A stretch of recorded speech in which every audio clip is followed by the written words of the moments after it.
వీటన్నిటికీ కారణం ఏంటి? దేవుడు టైంపాస్గా ఏమన్నా చేస్తున్నాడా? ఒట్టిగా కూర్చోకుండా ఏదో కాళీపీలి చేస్తున్నాడా?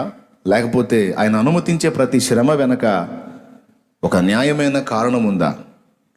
అసలు దేన్ని బట్టి ఈ పరిస్థితిని దేవుడు రప్పించాడు? ఈ పరిస్థితిని మనకు రప్పించడం ద్వారా దేవుడు మనకి ఏం నేర్పాలనుకుంటున్నాడు?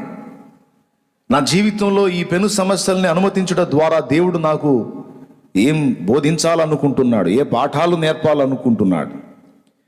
ఏది అభ్యాసం చేయించాలనుకుంటున్నాడు అనే ప్రశ్న ఒకవేళ అన్యజనులకు రాకపోవచ్చు, క్రీస్తునందున్న మనకైతే తప్పనిసరిగా రావాలి, వచ్చి తీరాలి.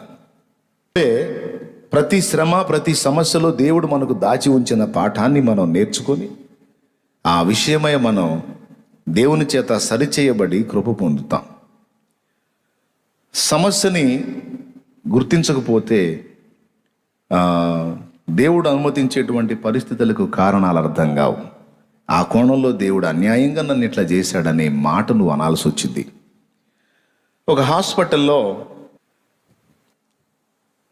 పేషెంట్లు చచ్చిపోతున్నారు అంటే దయ్యమో భూతమో పసిగట్టలా. ఈరోజు మనుషులు నానావిధ సమస్యలను ఎదుర్కొంటూ అసలు ఎందుకు ఇవి వస్తున్నాయి, వీటికి కారణం ఏంటి, వీటి మూలం ఎక్కడ అనే దాన్ని పరిశీలించి దాన్ని కనుగొని దాన్ని సరి చేసుకోగలిగితే ఇక ఆ కోణంలో మనకు వచ్చేటువంటి సమస్యలన్నీ బ్రేక్. దేవునికి స్తోత్రం కలుగునుగాక. హల్లెలూయా. కానీ ఎక్కువ శాతం మంది సనగటం, గొనగటం, దేవుణ్ణి నిందించటం, ఏం చేశాడులే నాకు అని కనీసం బయట వాళ్ళ ముందు అనకపోయినా ఇంట్లో భార్యాభర్త ఉన్నప్పుడైనా సరే బయట మళ్ళీ దేవుడు గొప్పోడన్నా అంటారు, ఇంట్లోనేమో ఏం దేవుడో లేమ్మాయి, ఏం చేశాడు, అసలు ఏందమ్మాయి నాకు ఈ సమస్యలు అని ఇట్లా మాట్లాడుకుంటా ఉంటా.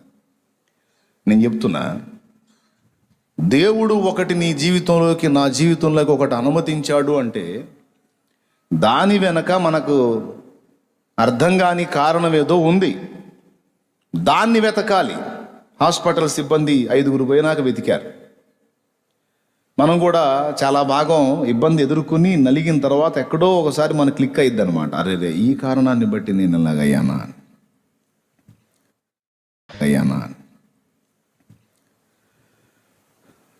అందరికీ ఉపయోగపడేటువంటి విషయం, అందుకే ఇది చెప్పాను అనమాట. ఒక దేశం మీదకి ఒక ఉపద్రవం వచ్చింది అంటే కారణం ఉంది.